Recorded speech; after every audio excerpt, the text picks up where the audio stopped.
দর্শক, এই বিষয়ে আরো খবর জানবো। তেজগাঁও এলাকায় রয়েছেন আমার সহকর্মী শফি মাহমুদ সাগর।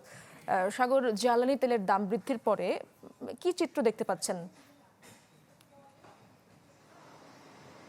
ইশরাত, ঈদের ছুটি মাত্রই শেষ হলো এবং আজ থেকে বলা যায় যে সরকারি অফিস এবং অন্যান্য প্রতিষ্ঠান সেগুলো খোলা শুরু হয়েছে এবং গতকাল মধ্যরাতে মূলত নতুন করে জ্বালানি তেলের যেই দামটি সেটি নির্ধারণ করে সরকার প্রজ্ঞাপন জারি করে এবং মধ্যরাত অর্থাৎ রাত 12টা থেকেই এই যে নতুন মূল্যটি সেটি কার্যকর হয় এবং ডিজেল বাদ দিয়ে বাকি অন্যান্য সকল যে তেল রয়েছে, কেরোসিন, পেট্রোল এবং অকটেন, সেগুলোতে আগের তুলনায় 5 টাকা করে বাড়তি দাম দিয়ে এখন থেকে কিনতে হবে।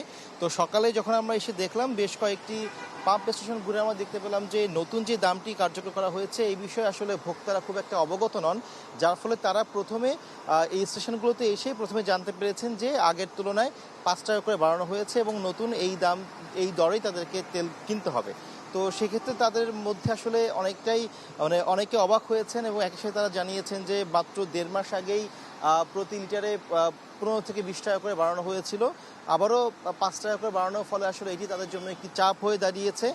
পাশাপাশি যখন আসলে তেলের মূল্যটি বৃদ্ধি পায় এর মধ্য দিয়ে কিন্তু অন্যান্য পণ্যের দামও বৃদ্ধি পায়, এই আশঙ্কাই তারা করেছেন। তারা বলেছেন যে নতুন করে যে তেলের দাম বাড়ানো হয়েছে এর ফলে অন্যান্য যে সকল সেবা রয়েছে, পণ্য রয়েছে, সেগুলোর দাম আরেক দফা বাড়তে পারে, অর্থাৎ তাদের জীবনযাত্রার খরচটি বেড়ে যাবে, এই আশঙ্কা তাদের মধ্যে ছিল। এবং আজকে আমরা দেখতে পেয়েছি যে গতকাল এই প্রজ্ঞাপন জারির পর রাজধানীর প্রায় সকল স্টেশনেই নতুন দরেই তেল বিক্রি হচ্ছে। তো তেজগাঁও থেকে এই ছিল জ্বালানি নতুন দাম নির্ধারণের পরবর্তীতে আসলে সবার প্রতিক্রিয়া। ধন্যবাদ আপনাকে সাগর। সহকর্মী শফি মাহমুদ সাগর যুক্ত হয়েছিলেন। সময়ের সাথে সাথে দেখা দেয় নিত্য নতুন প্রয়োজন। রেডি থাকতে হয় প্রতি মুহূর্ত। তাই এলো ইনোভার, যেন আপনি লাইফে থাকেন রেডি প্রতিদিন। Innova, designed for now.